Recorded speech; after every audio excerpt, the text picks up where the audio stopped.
The Fox City Score chapter and WHBY are pleased to bring you Biz Talk, a chance for you to hear from entrepreneurs and professionals as they share their experiences from starting to sustaining growth. Learn the skills needed for your business to be successful. If you missed anything, you can catch the Biz Talk podcast at biztalkwithscore.com. And now from the Myron Construction Studio, it's Biz Talk on WHBY. Good morning and welcome to Biz Talk with Score. I'm your host, Rick Sensen. Along with me today is co-host Terry Pinch. Terry, Happy New Year and welcome to 2025.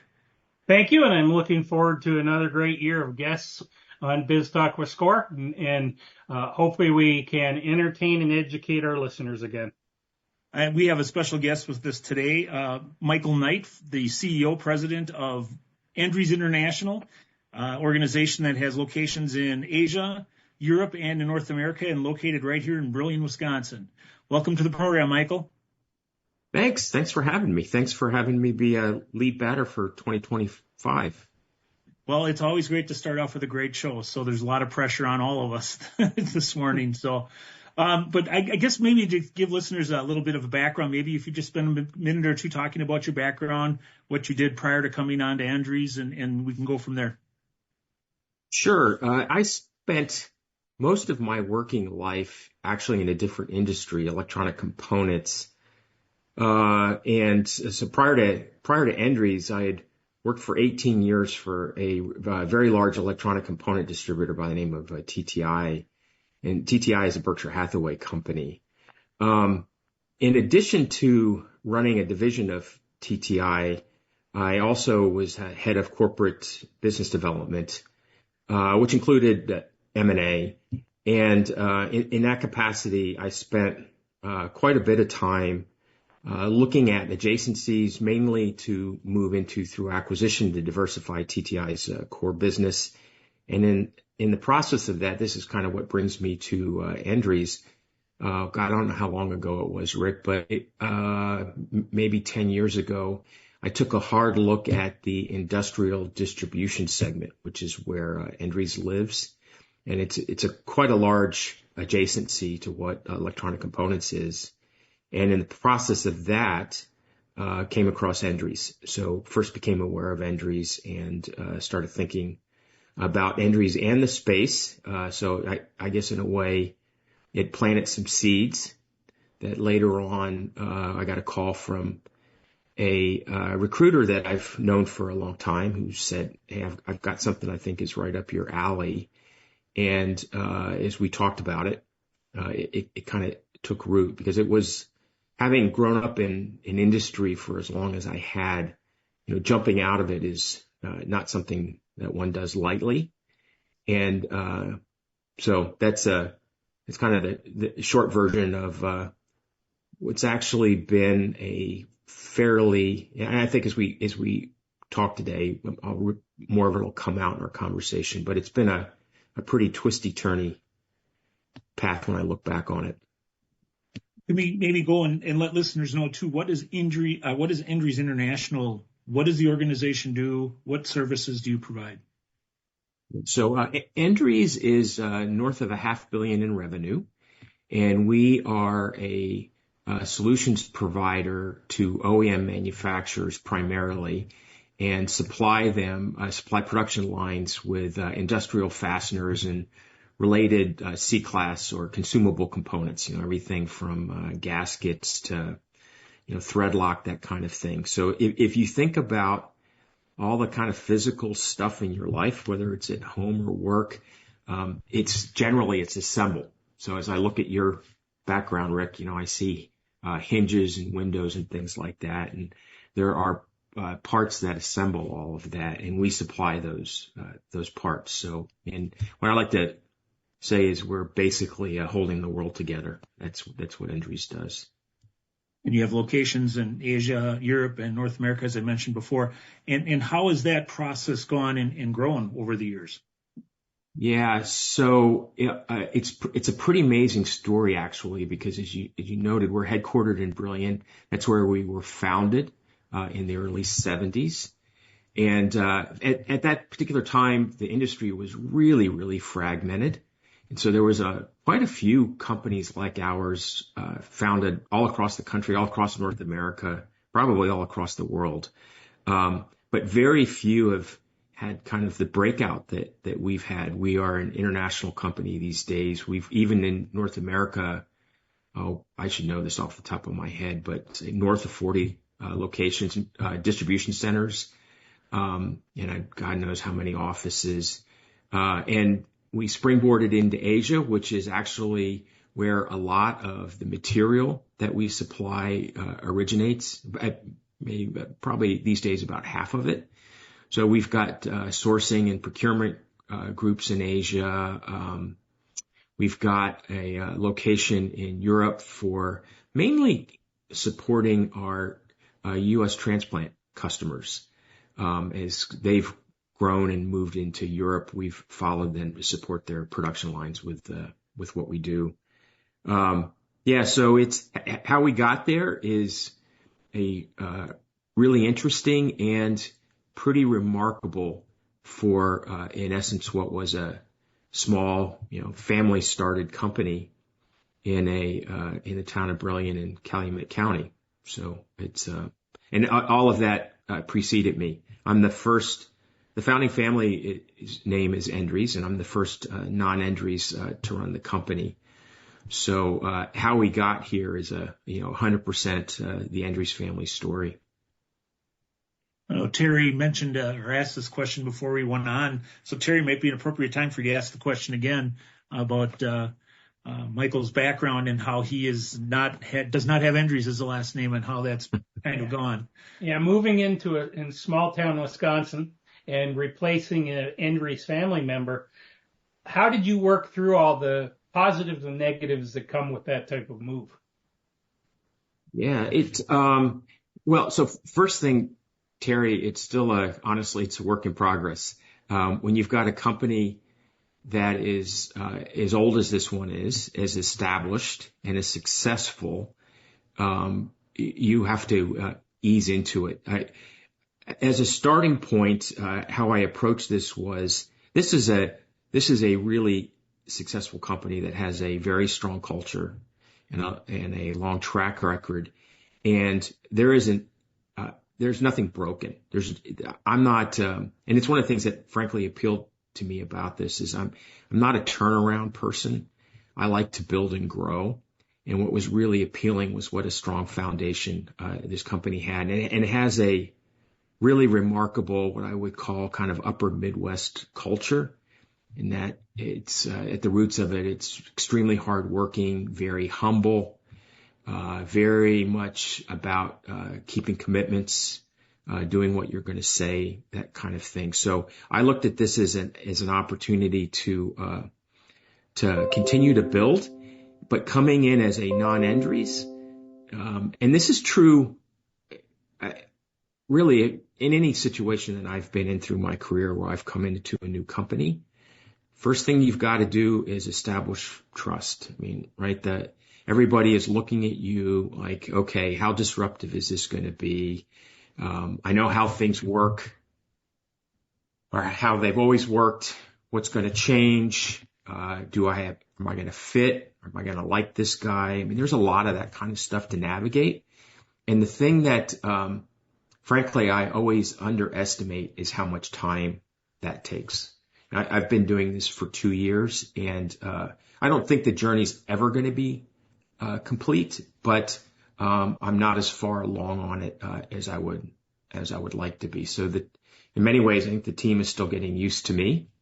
So that's that's the biggest challenge, because until you have that trust, until they're used to you, you end up moving a little bit more slowly, a little bit more deliberately than certainly in my case is how I normally operate. So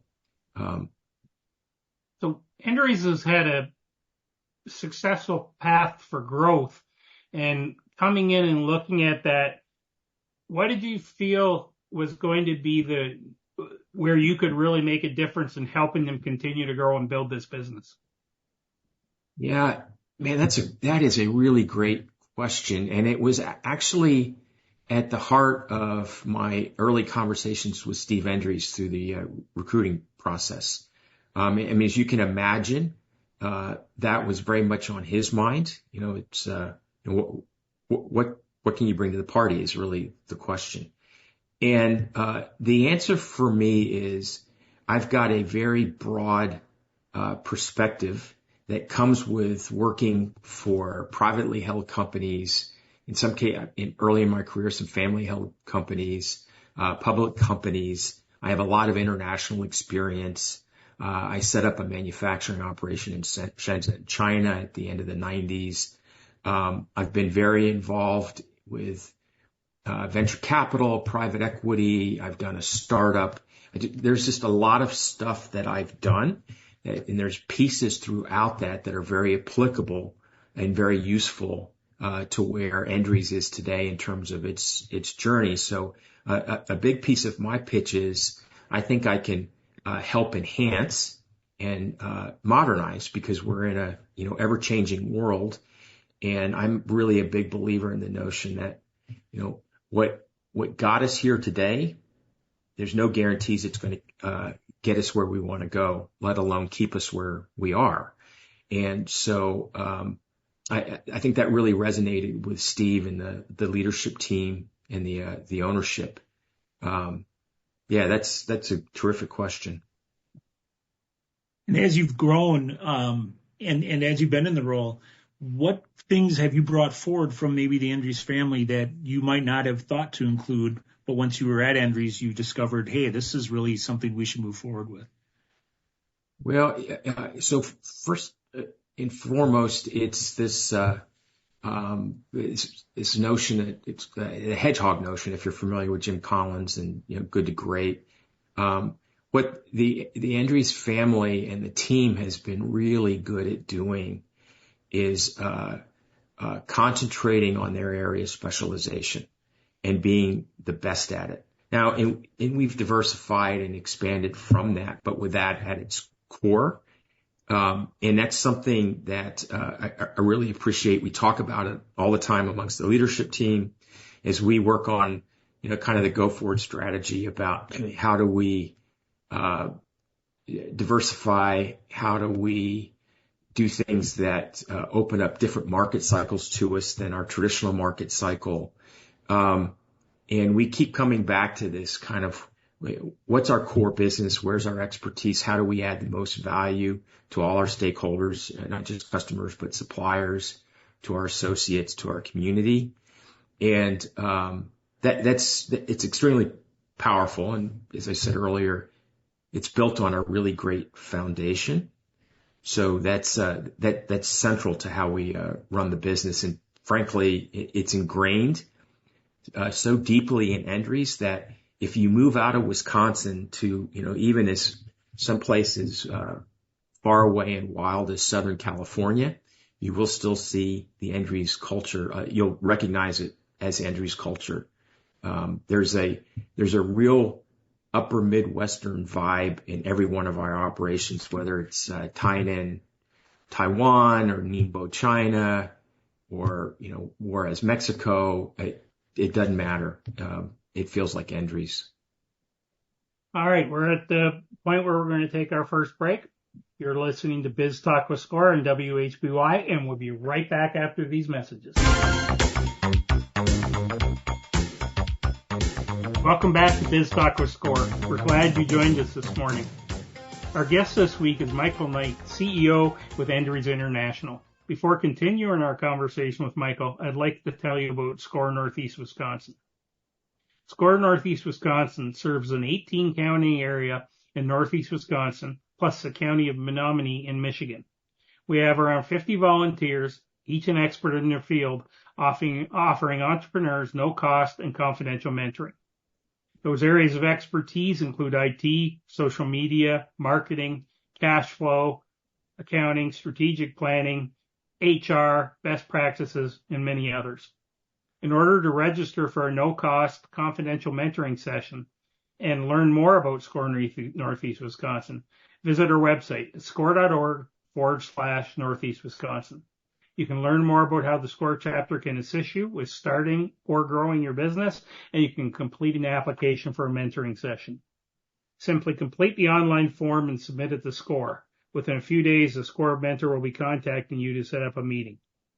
And remember, SCORE is no cost and offers experts who can help offer you assistance in many different areas. To get started, visit our website at score.org, Northeast Wisconsin. In addition, to support small business people, SCORE Northeast Wisconsin is always looking for new mentors. If you have experience that you'd like to share with others, we'd love to talk to you. We welcome volunteers with experience in all aspects of business. Small business owners need your help, and your experience can make a real difference to their success. Go to score.org/Northeast Wisconsin, click on the volunteer button, and fill out the short application. We'll get back to you to explain more. Thanks again for joining us on Biz Talk with SCORE. Now we're back to talking with Michael Knight from Endries International. And Michael, we want to talk a little bit about the deep ties that Endries International has to Brillion. And can you talk about why that's important and how you work within the community? Yeah, I would love to. So Brillion is as I said earlier, is our headquarters, is where we were founded, where there's a couple of big employers outside agriculture in Brillion and in Calumet County, where Brillion resides, and we're one of them. So that actually weighs on me quite heavily. I feel it's a small place in the grand scheme of things, and we've got folks in the business who have been working for us. Well, actually, in some cases, several generations of families that have worked for us and worked for us.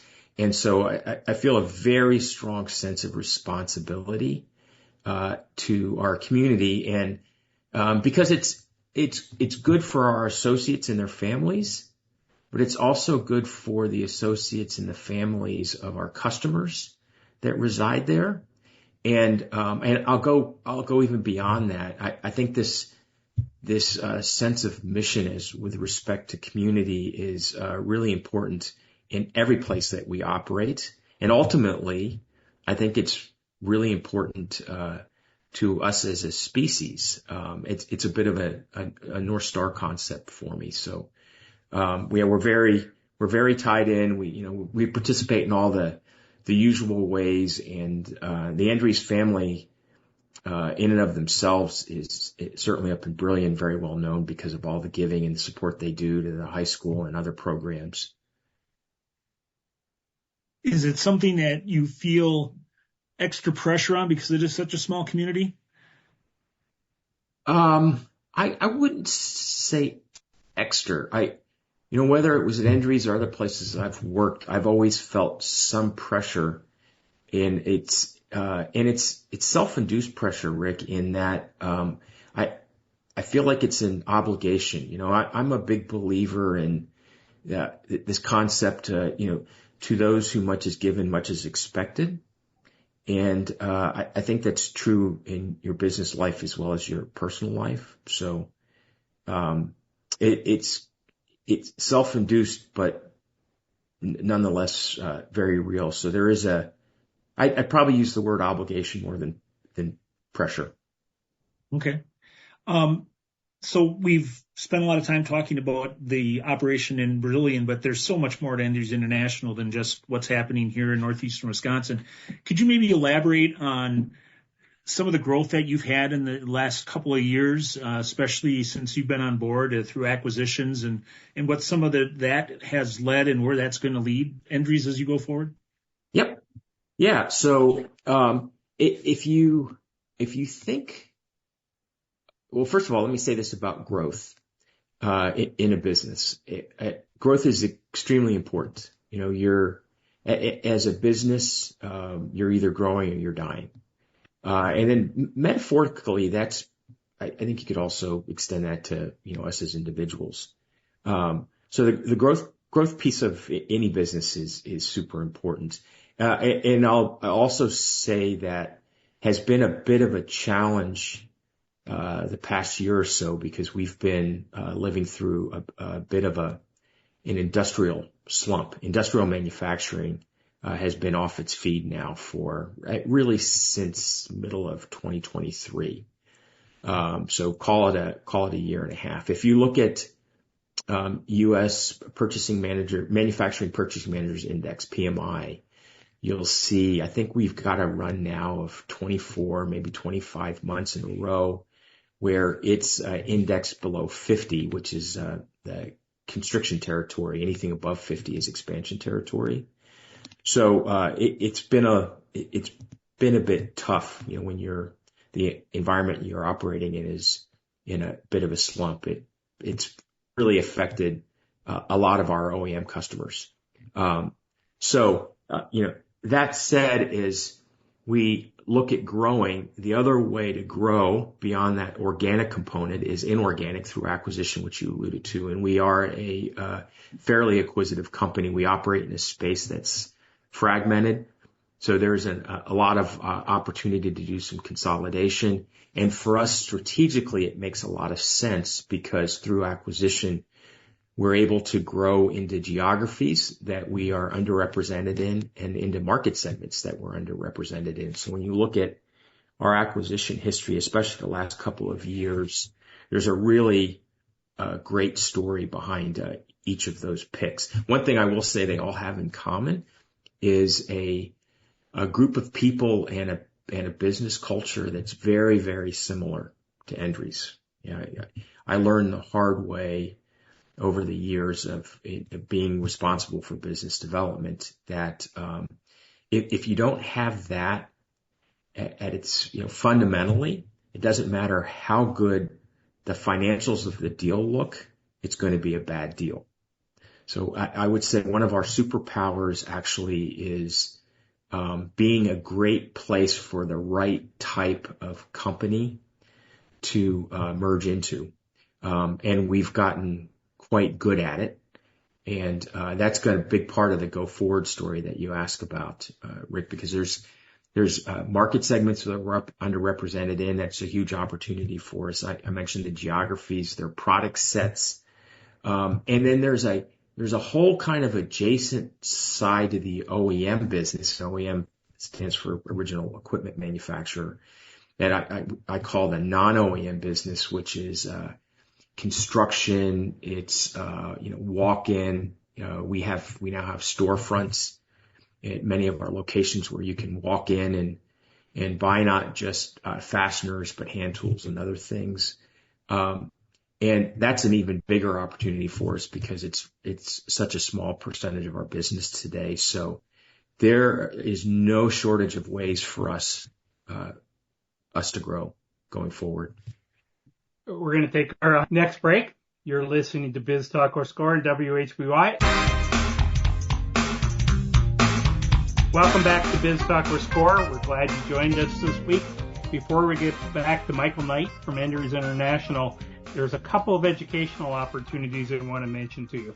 If you go to our website, which is score.org/Northeast Wisconsin, you will find a tab that is workshops and events.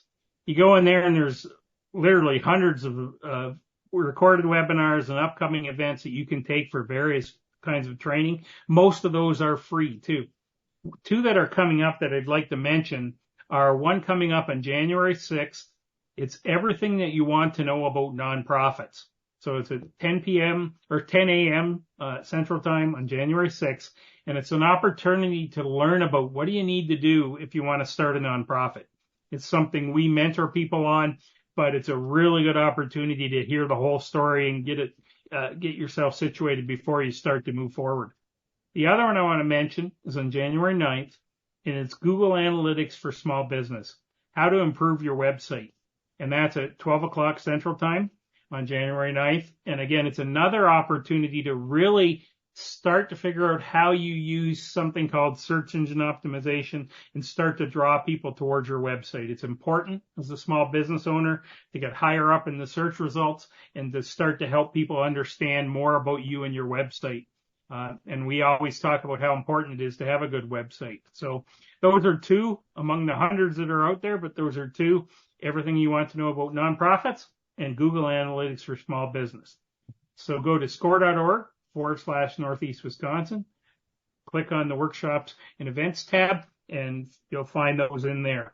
So with that, we're going to turn back to Michael. And Michael, I wanted to go back a little bit and talk a little bit more about mergers and acquisitions, because sometimes people on the outside just see one company buying another, and they don't understand why that's really happening. Can you talk a little bit about how mergers and acquisitions can really help both organizations grow into the future?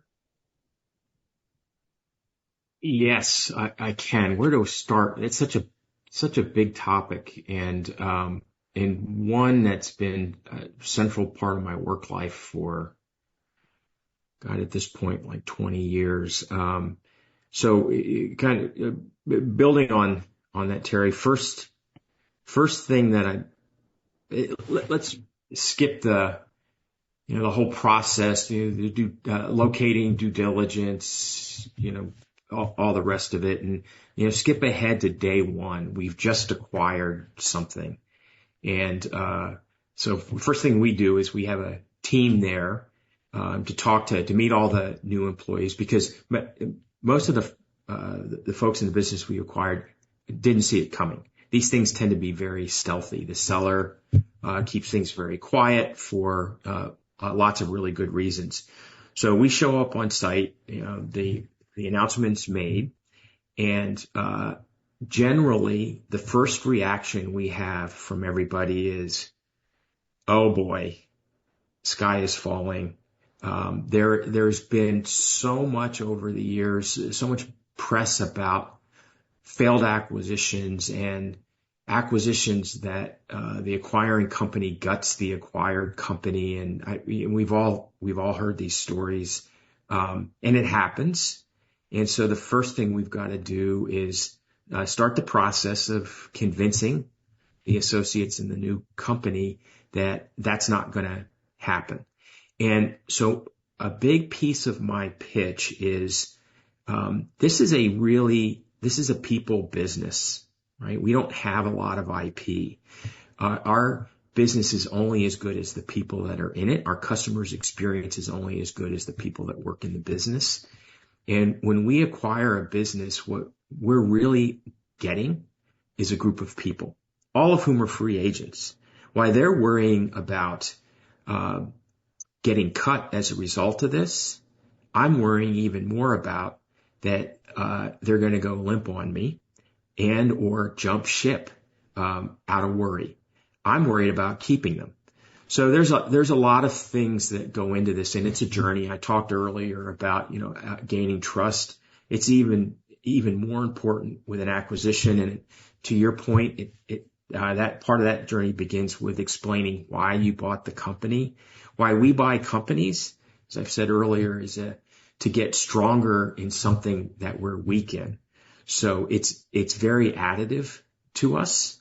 And one of the things that helps me is that we have a really good track record of this. So instead of a new group of associates having to take myself and the management team's word, I can have them talk to people in other businesses that we've acquired.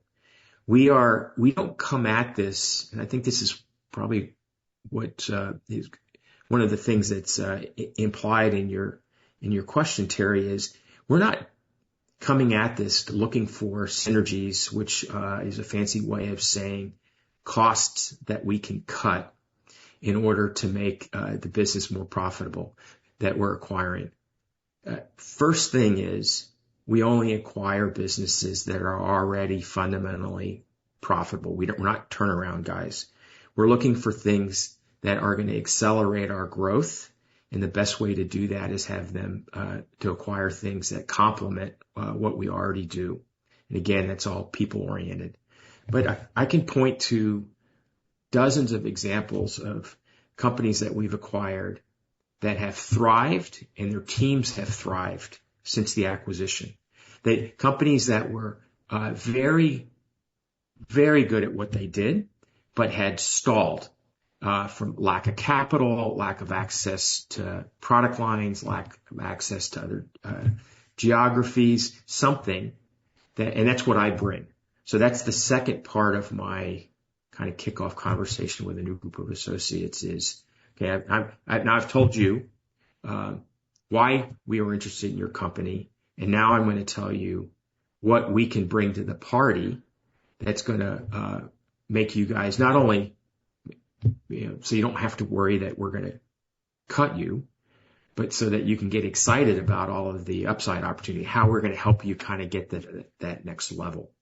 And that's, and it, but it's so important, because if you don't do it right, it's value destructive instead of value creative, which is obviously, the objective here is to, create value for everything that we're doing. You talked about the coming alongside and working together and moving forward and growing the organization in kind of using the inorganic to then create growth in the organic. Can you talk about the commitment to creating value and building a culture with a specific focus, so it's important to you and it becomes important to those folks that you've now acquired? Yeah, there's a lot of walk the talk. You have to be very clear about not only what we're measuring, but why, what our goals are. You have to paint a picture. One of my, I think one of my core duties as the leader of this business is to constantly talk about and generate energy for the journey that we're on, where we're headed, what that looks like, provide purpose, why we're doing this. And the better at that I am, I think it easier it is for these transitions.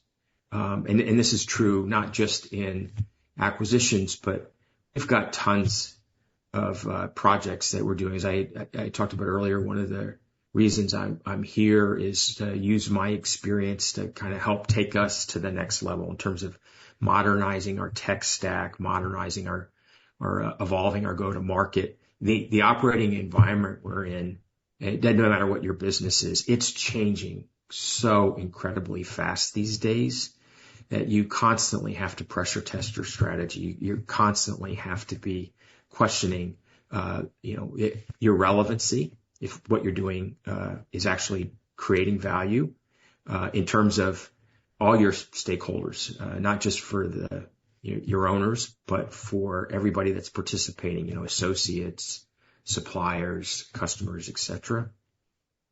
Part of that looking forward is AI has become such a buzz phrase and buzz acronym, whatever you want to call it. Is that something that's real to you at Endries? And if so, how are you pursuing AI and what's going to be its impact on your business? Yeah, it's very real. And we have, as part of this tech stack modernization, which is a very broad topic, we're doing a lot of both AI projects and something that's akin to it, which is RPA, or robotic process automation. But at the heart of it is this strong belief we have in that we want computers to do computer work so people can do the much more intricate, much more rewarding people work. And when you look through any business I've ever been in, it's really easy to spot lots of really good people doing lots of really routine things that, especially these days, modern compute can do extremely well.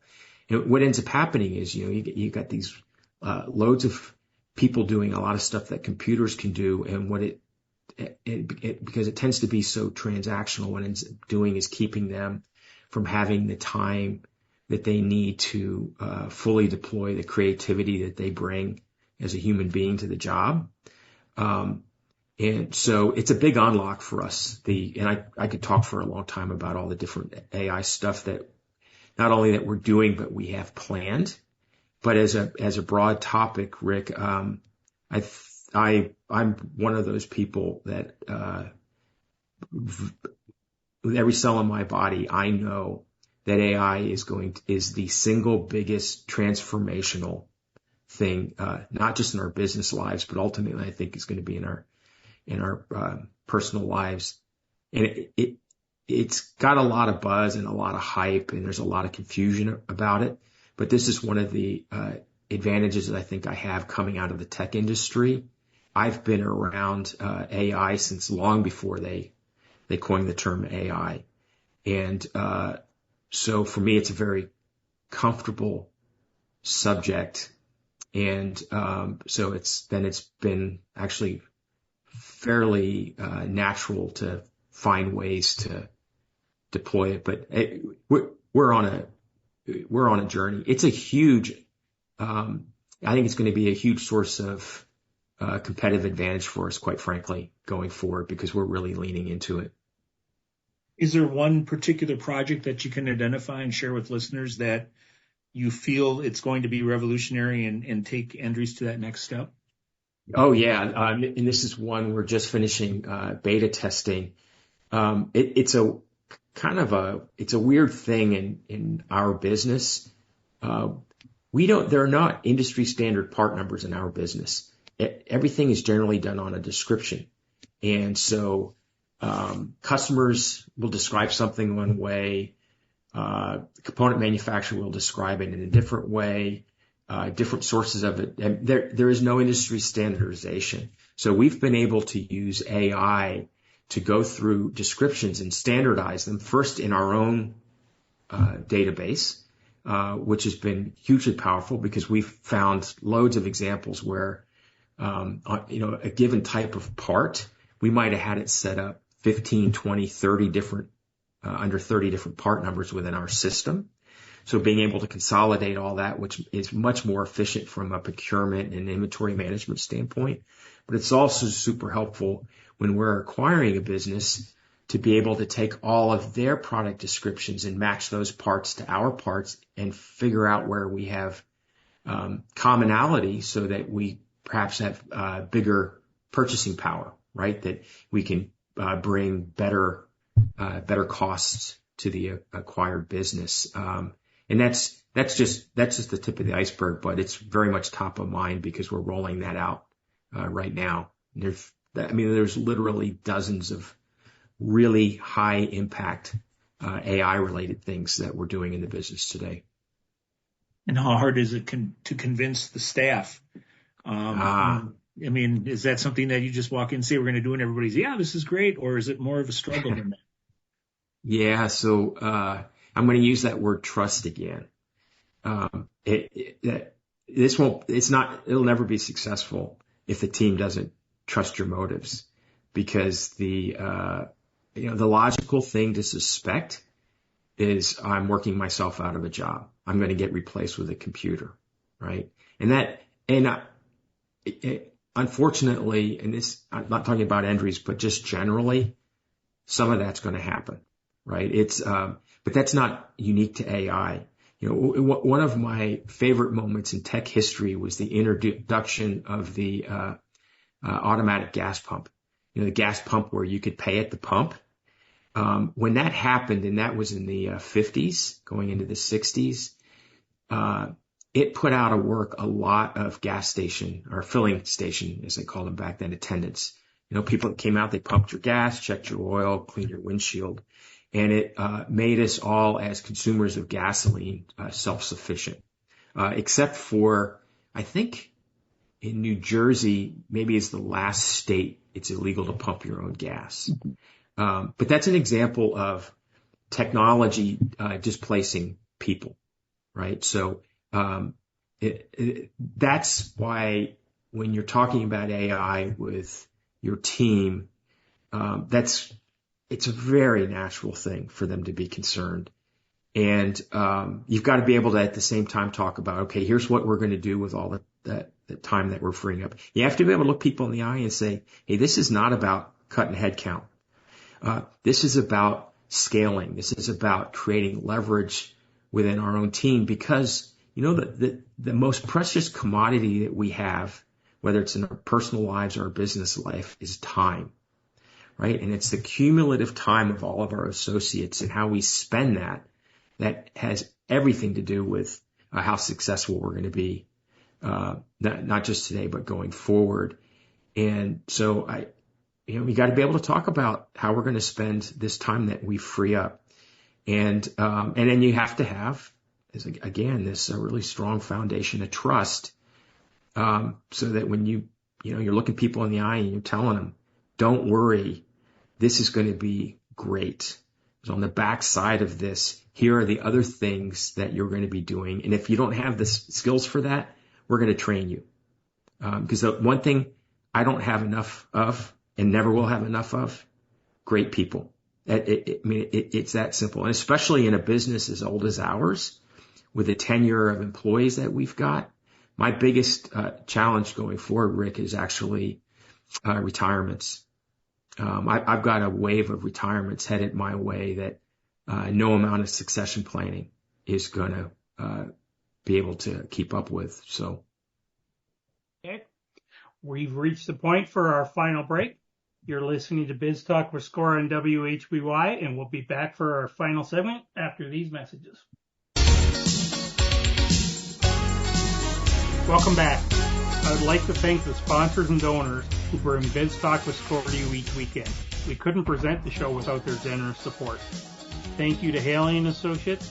Hailing & Associates helps small businesses and individuals not just prepare tax returns, but plan ahead, helping you minimize taxes for this year and beyond. Hailing & Associates, personal connection, positive results. Thank you to Johnson Financial Group. Wherever you are in your life, or the life of your business, Johnson Financial Group works with you to understand your goals, matching the right banking and wealth services to help you complete your mission. Thanks to the Business News for promoting our program in the biweekly business newspaper serving Northeast Wisconsin. The paper is delivered biweekly and contains relevant and useful information about the business community in this area. And we would also like to recognize the David L. and Rita E. Nelson Fund within the Community Foundation for the Fox Valley region for their generous donation in support of BizTalk and Score Northeast Wisconsin. And Rick, I'll turn it over to you. Well, Michael, thanks for being on today. And is there any information you want to share with folks as far as if they want to learn more about Endries International, where can they go? Yeah, so the kind of logical places are, our website, social media. In particular, I would steer people towards LinkedIn. We post a lot as a company on LinkedIn, and a lot of our thought leaders and myself, we post a lot about the industry, about the company. So it's a great place to learn. Okay. And I always like to ask guests this question, especially with your background. What lessons have you learned, and how does that translate into advice for somebody out there who's maybe thinking they would like to be a CEO at some point in their career path? Yeah. Oh, wow. Where do I start with that? So actually, most of the lessons I've learned have come from the bad decisions I've made, and I've made plenty of them through my career. But that said, my advice is don't beat yourself up about them. Be very positive about it. There's learning to be had and incorporated from all the bad decisions, and the more you do that, the more business decisions that you make, and the more good decisions that you'll make, certainly in your business. I would also say, for anybody wanting to do this, the short answer is kind of surround yourself with what I would call a kitchen cabinet, people who've been there and done that. Don't be afraid to just blatantly ask for mentorship. It's extremely complicated, which probably goes without saying, and you don't have to figure it out all on your own. The other thing that I'm a huge believer in is reading. Read books on your position, read books on your company and industry and the future, curated blogs, and never stop learning. I think that's probably the most important thing I would recommend. Okay. Michael, we'd like to thank you very much. It's a fascinating company that's doing very well that I think more and more people in the area should know about. So we really appreciate having you on the show today. Thank you. Thank you for having me. Okay. Happy New Year. Same to you. And for listeners, you've been listening to Biz Talk with Score on WHBY. You can also find us on our website, biztalkwithscore.com, and at the homepage of the Score Northeast Wisconsin chapter. As well, you'll find this show on podcatchers everywhere next Wednesday, so iTunes, Amazon Music, etc. So we'd like to thank everybody for their support, and we'll talk to you again next week. Goodbye.